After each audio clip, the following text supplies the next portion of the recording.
Welcome to the Etsy Conversations podcast, featuring inspiring interviews with Etsy shop owners, hosted by Ijama Elazu.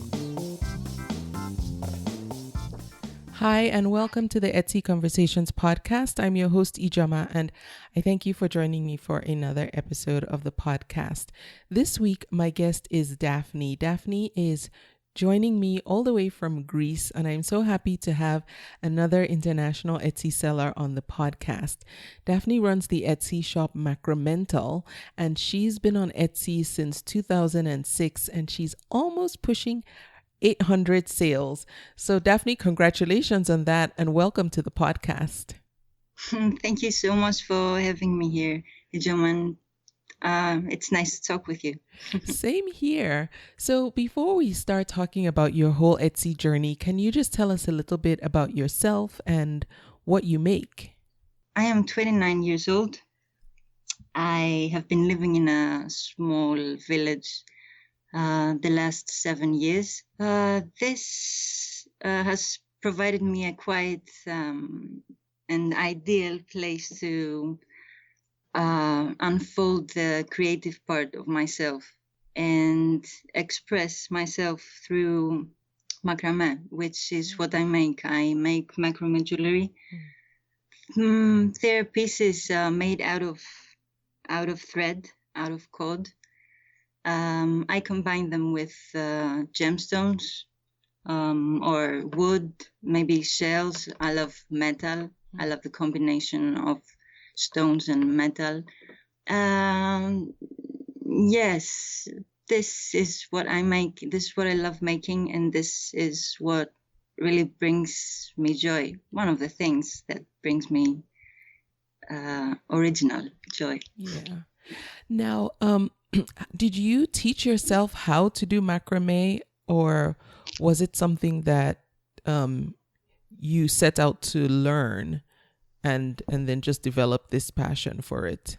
I was making jewelry. My first try to make jewelry as an adult was, I think, 4 years ago. I tried to make jewelry with any material I could find. And I attended, yes, I made a collection, and I attended, actually I was selling on the street on the summer when the place I live is crowded. So there's plenty of people to have a look at my work and maybe buy my work. So I was not making macrame at this time. The next year, I decided to try to develop my crafting and make it maybe more specific and learn some techniques. While my internet connection was quite limited, and I could not browse freely on the internet and watch videos or try to teach myself this way. But I had the ability, the chance to try to search for jewelry makers through social media. So I made a Facebook account.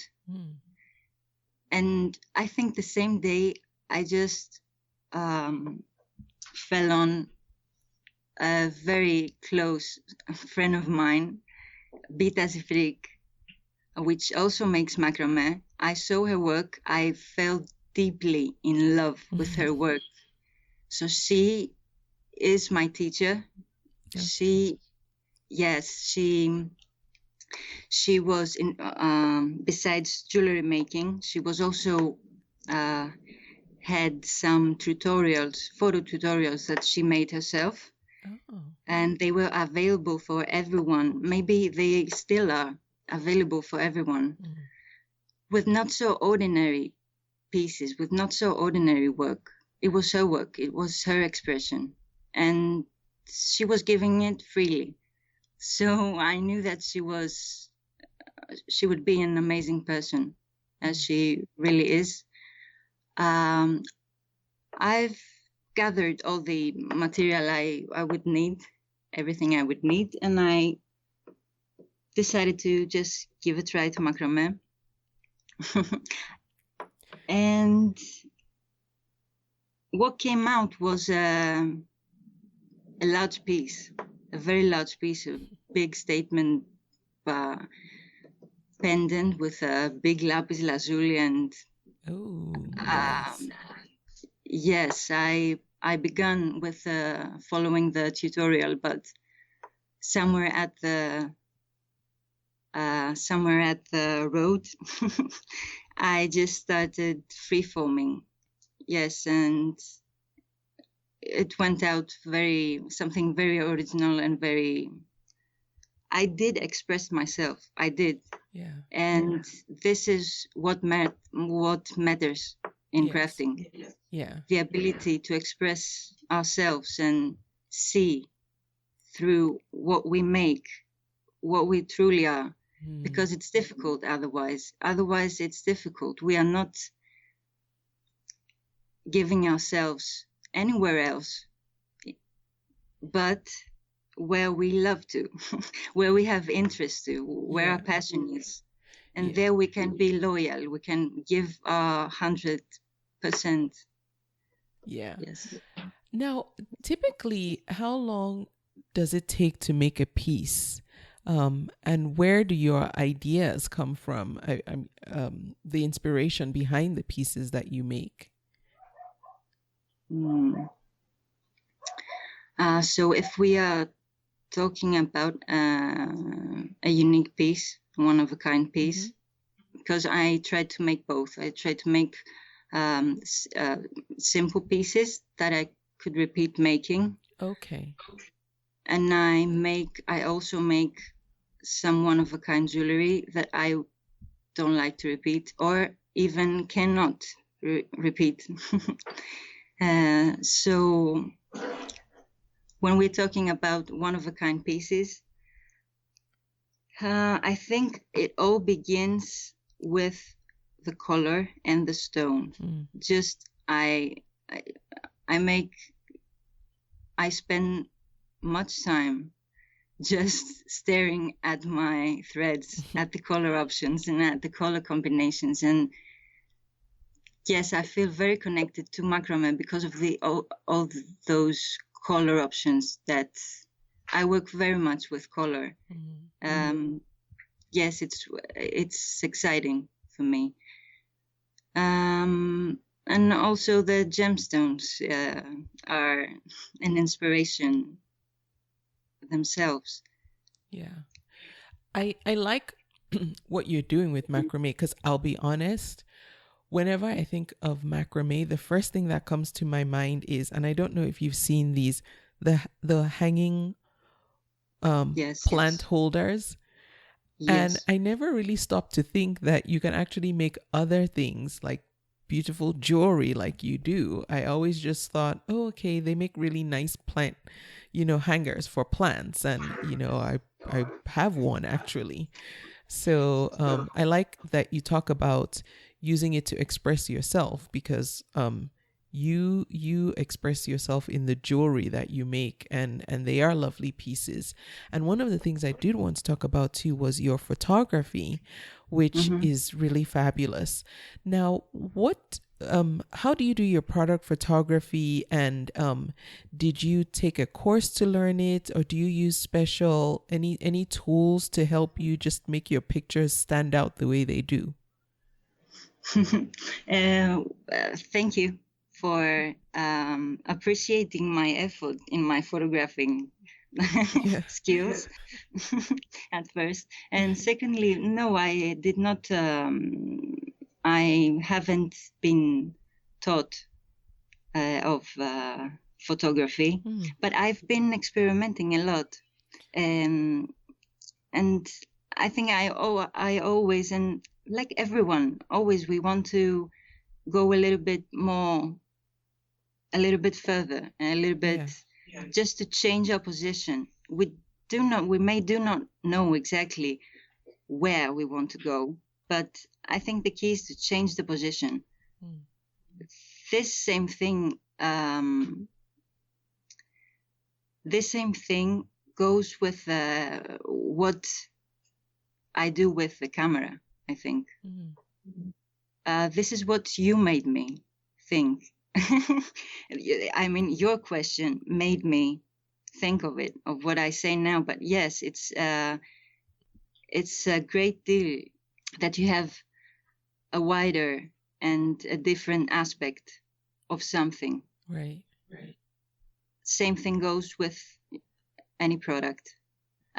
Besides this, I just use a wooden bench and all nature elements that I can find at the time I'm making the photo shooting. So that's my prompt. So do you do all your photography outside? Yes, I do. I've tried to make some photography inside. I've tried, to take some shots inside, but I don't know. I just can't catch the right lighting. The good light. Yeah, I know, because your lighting is so wonderful. I forgot what I was going to ask. Was it easy to transition, or how did you make the transition from Facebook? Because you mentioned Facebook earlier. Yes.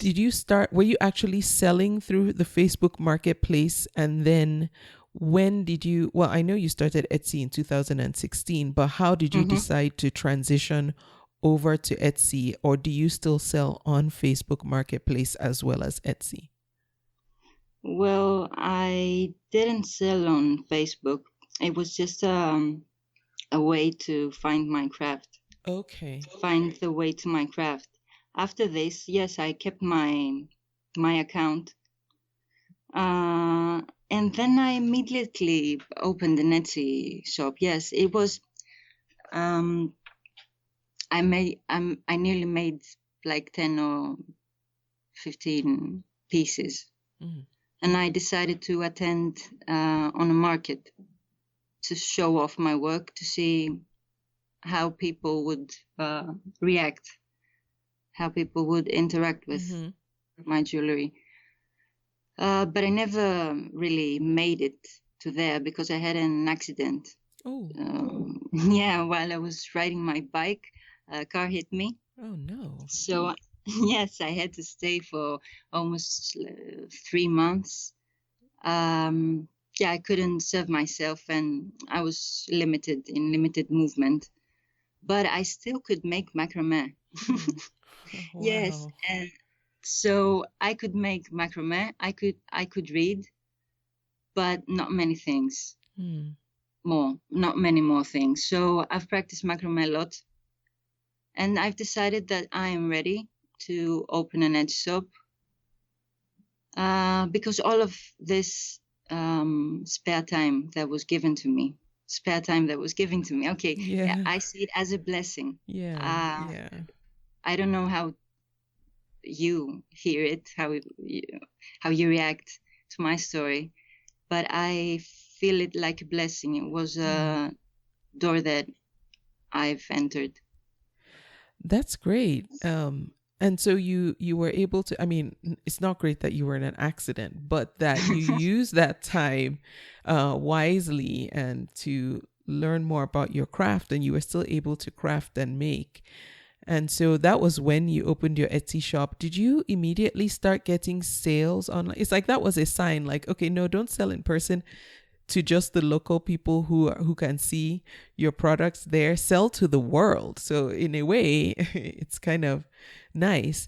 Now, when you opened your Etsy shop, did you immediately start getting traffic? Did you know what you were doing, or did you just put your listings up and then start trying to figure out how to get sales? I had no clue.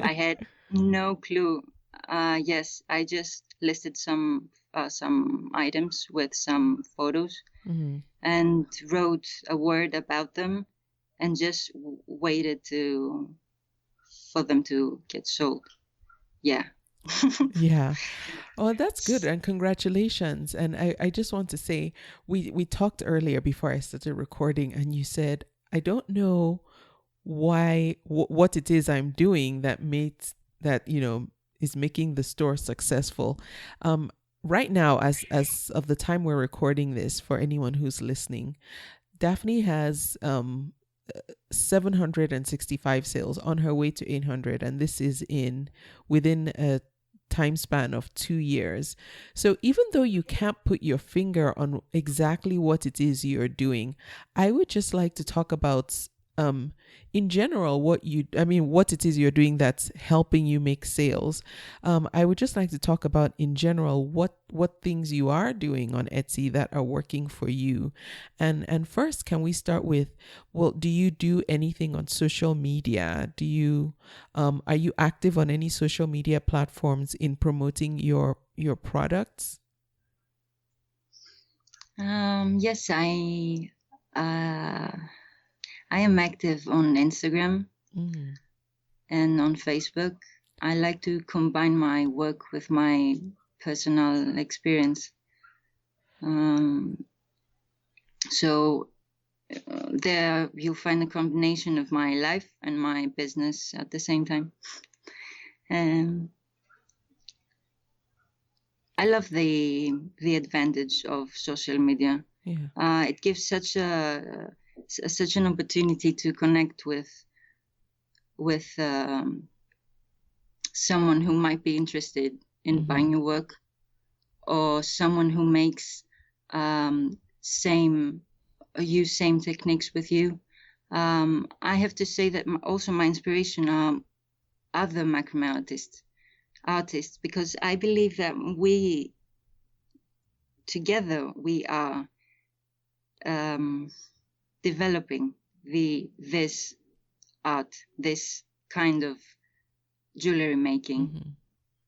My jewelry and my ideas are a result of a wider imagination. And I know you mentioned that on social media you share your life and what you're doing, and sometimes we hear people say to separate the two. If you're a business, then everything should be all about business, and your personal stuff should be left out of it. But you are having good results and good success sharing both about your personal things and the art that you're making. And I feel like that's because for you, it's very much intertwined. Your creations are very personal, and so it would be hard to separate.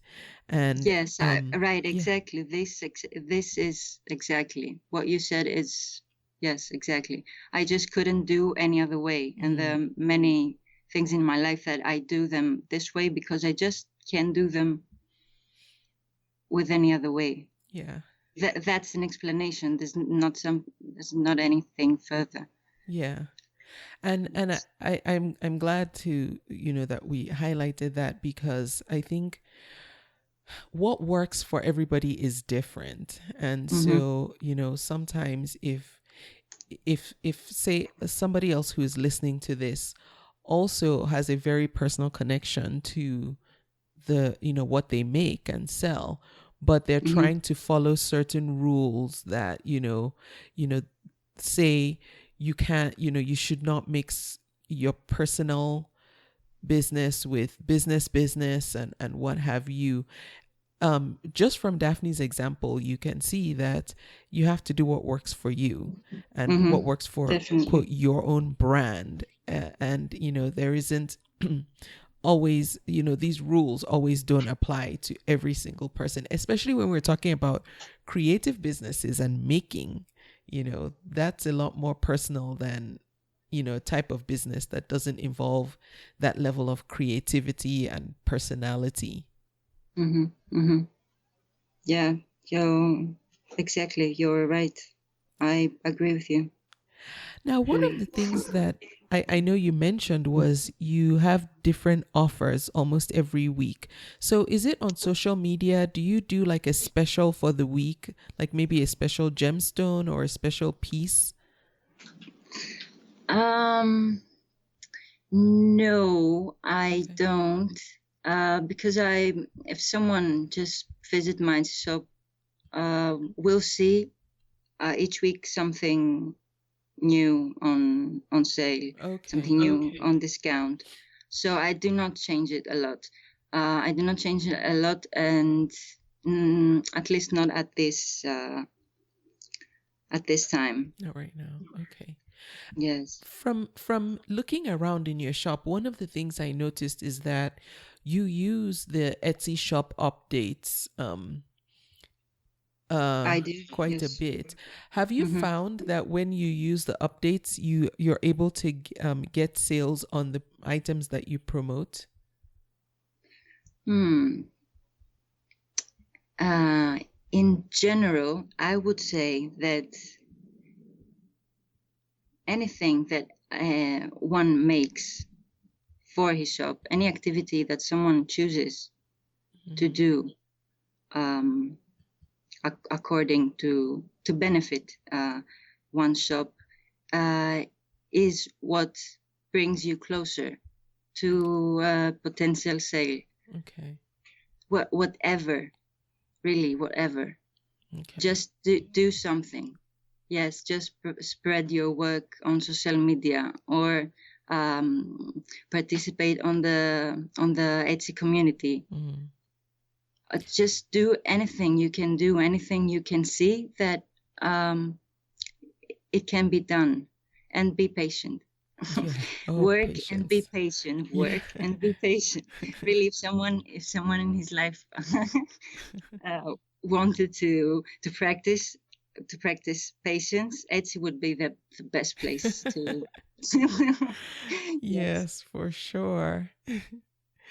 Now, how do you determine how much to charge for your pieces? Do you simply just take into account the cost of the materials you use? Do you also factor in the time that it takes, or do you just use a whole different formula?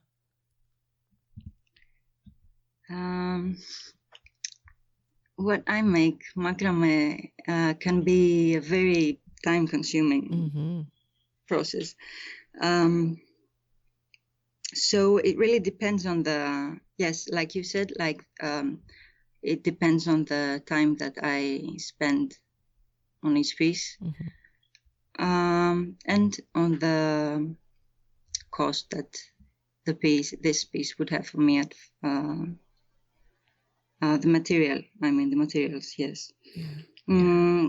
Also, a factor that I try to keep in mind is the quality of the piece. Not exactly the quality of the piece, but the uniqueness of the piece. Yeah. So when I feel like I've been inventing, a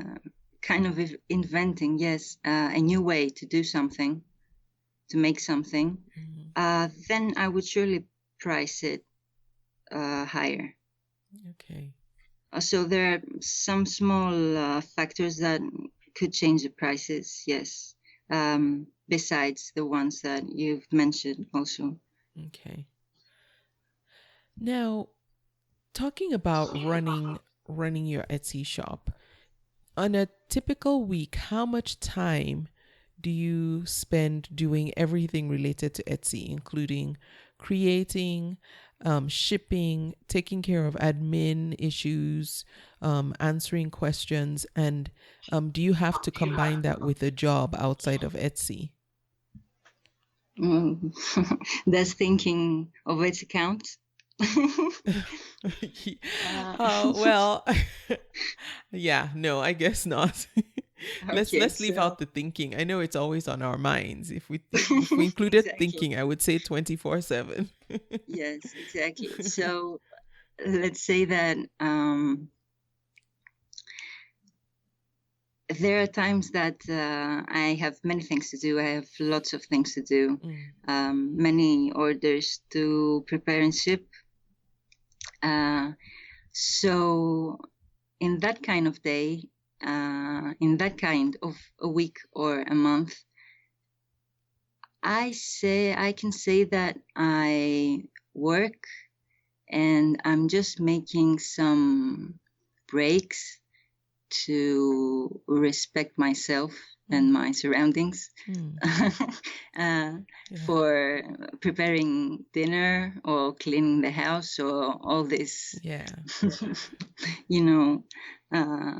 necessary things for a human to do to feel good and safe and synchronized. So when you get an idea for a new product, when you get I should say more inspiration, because to me it sounds like you get inspiration more, you're inspired more.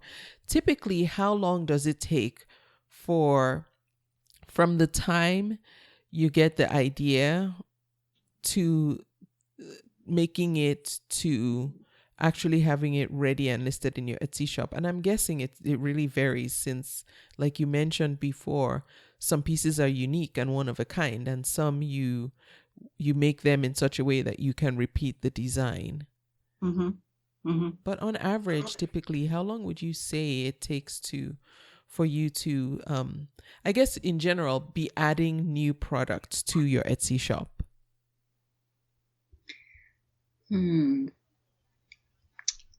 I try to make at least 2 updates, 2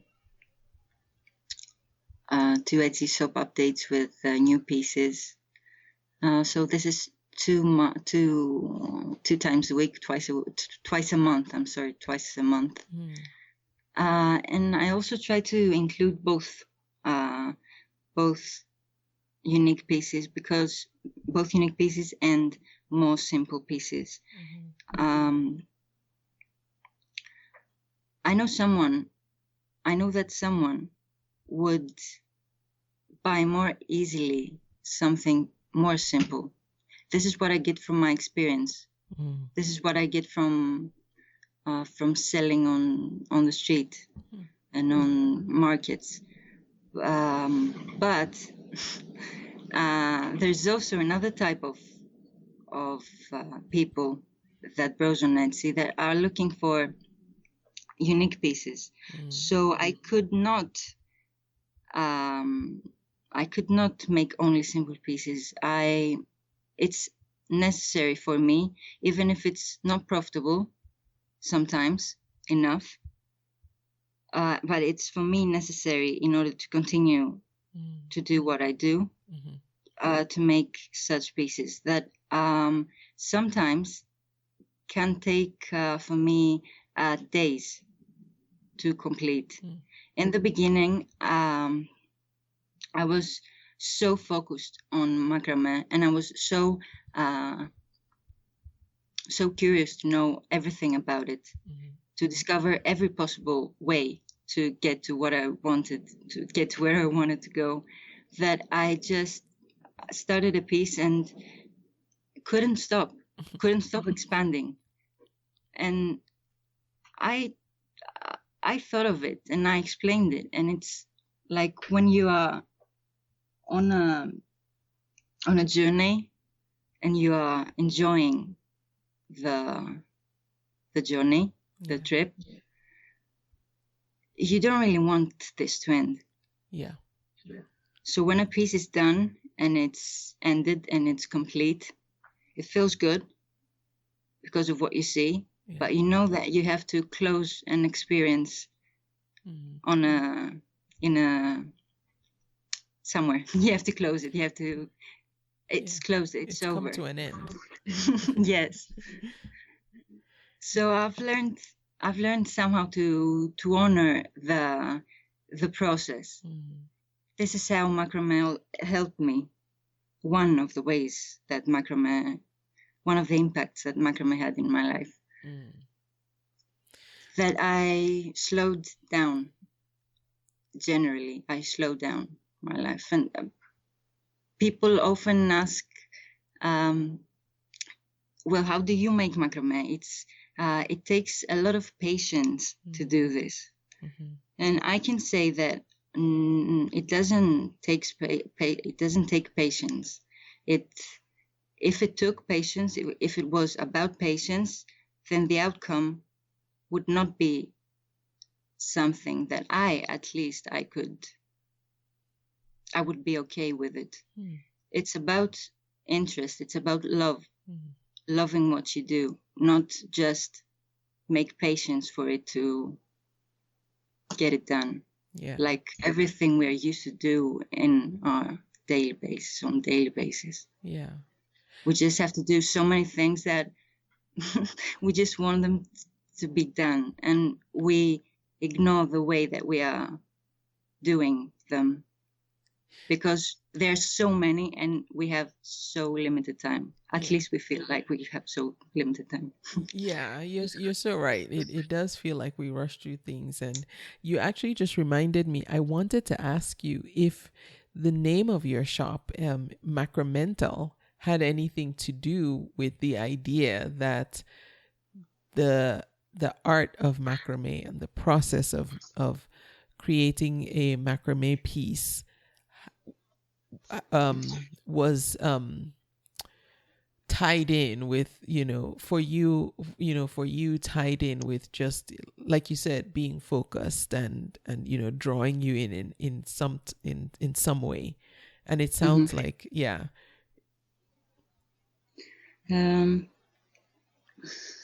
Yes, they're definitely related.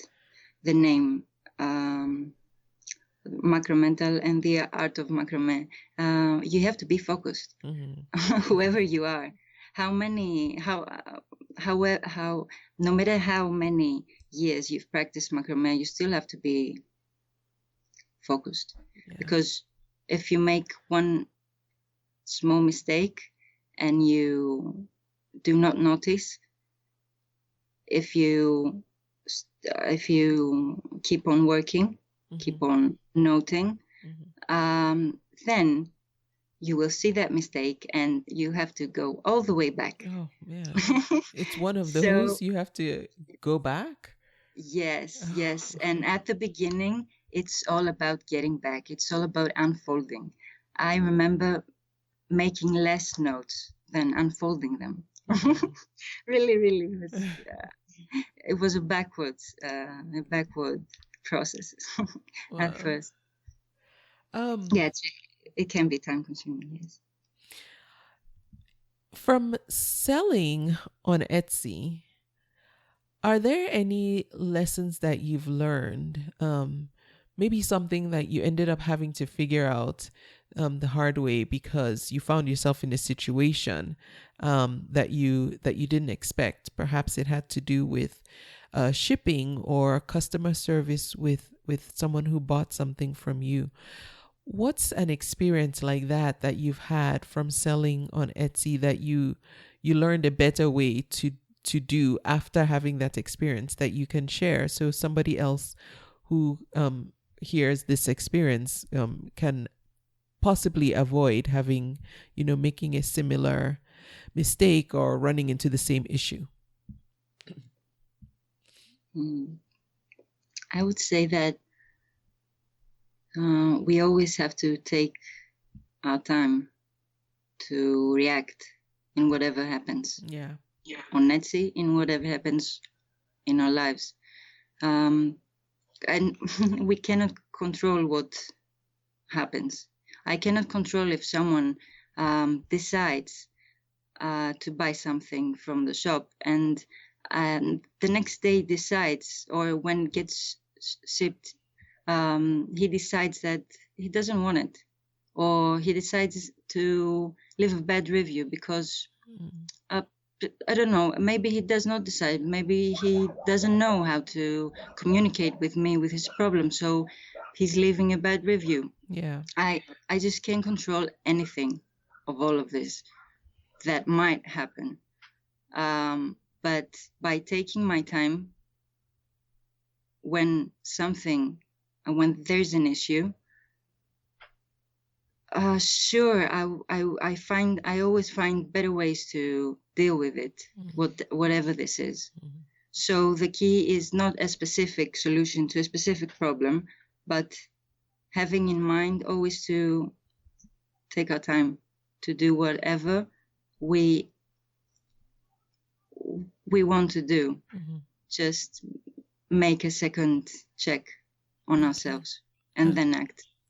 I like that. So don't rush to react too quickly to any situation. And you're so right. We never really know what's going on with the person on the other end, and we can't really control what they do or how they react, but we can only control ourselves.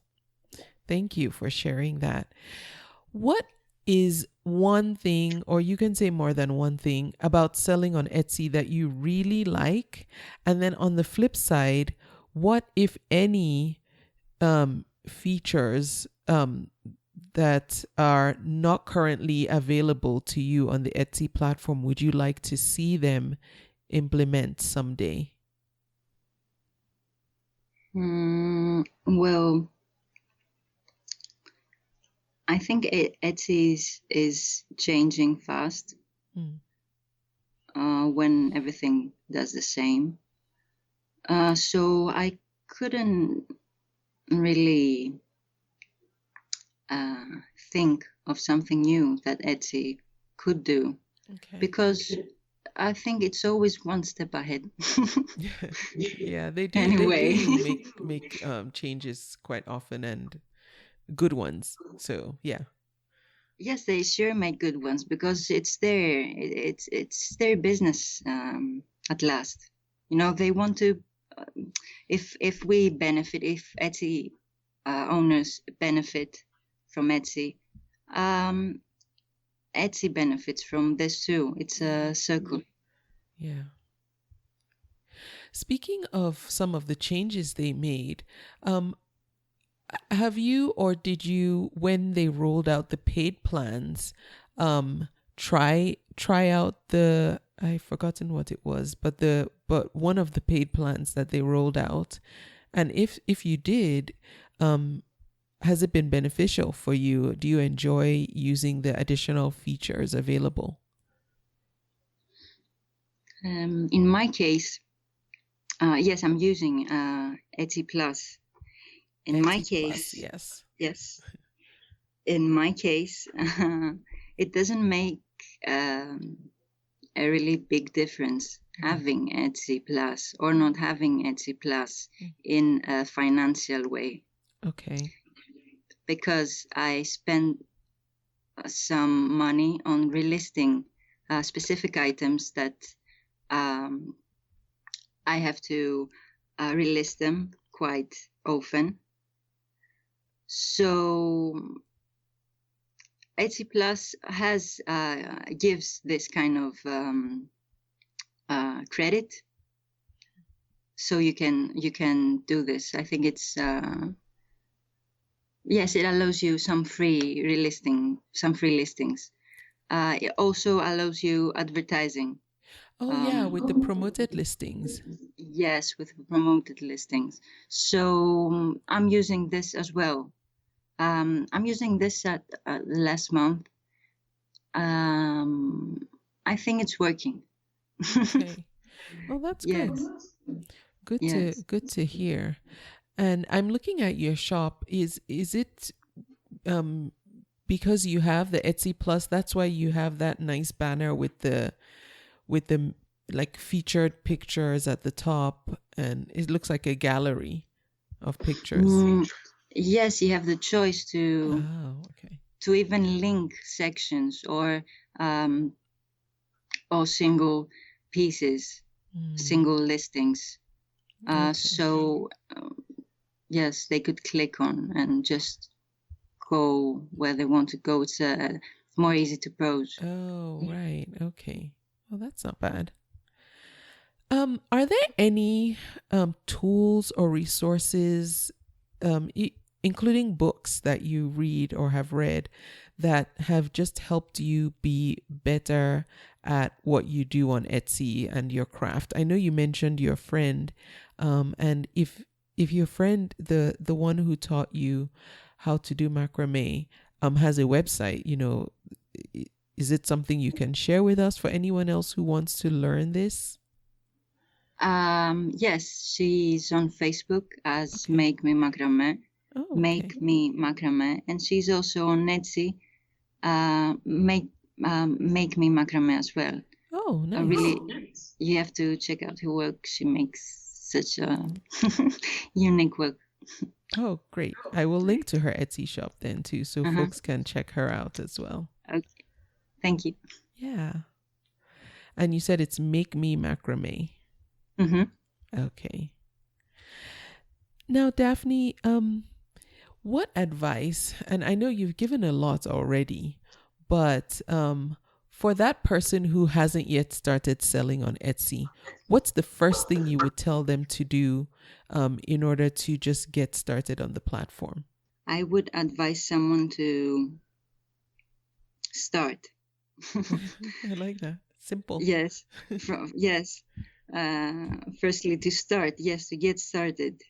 Not wait for everything to fall into place, because I don't know if ever everything falls into place, really.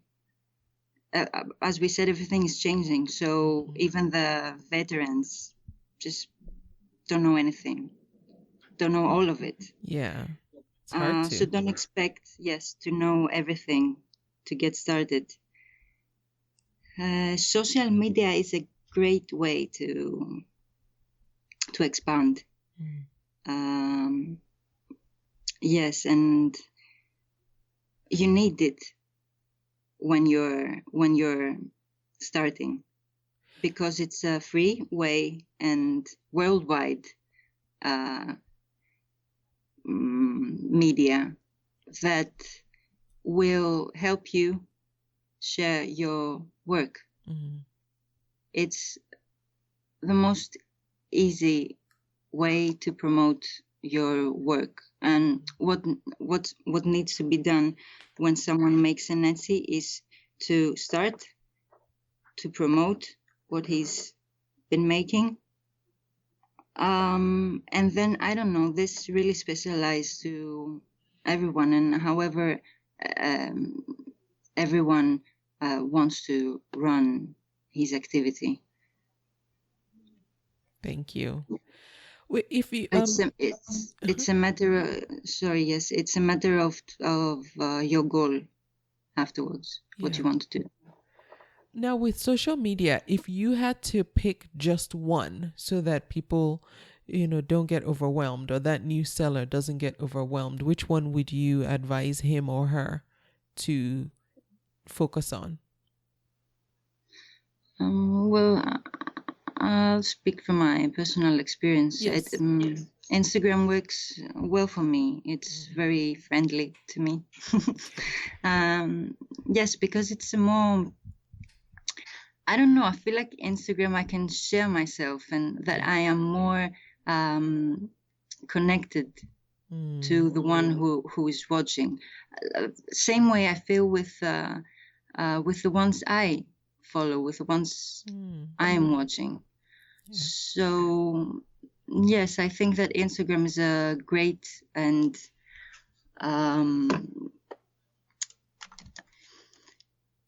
it's a direct way to communicate with friends, audience, potential customers. Yes. Yeah. I mean, and I like that you said that, because I know for Etsy sellers, when it comes to social media, a lot of times we'll hear Pinterest or Instagram. And it just, as you were talking, it just occurred to me, it depends on the individual. So for someone like you, for whom your products are very personal and you like to make that connection, Instagram is great because people are able to connect with you there and interact with you. Whereas Pinterest, even though it is a great traffic driver, you can't really interact with people the same way. It's a good way to get the word out and to get eyes on what you're doing, but you don't have the interaction. So if you're more social and, your products lend themselves to more conversation, then Instagram is great, like you said. Exactly. Yes, Pinterest is just a picture. Yeah.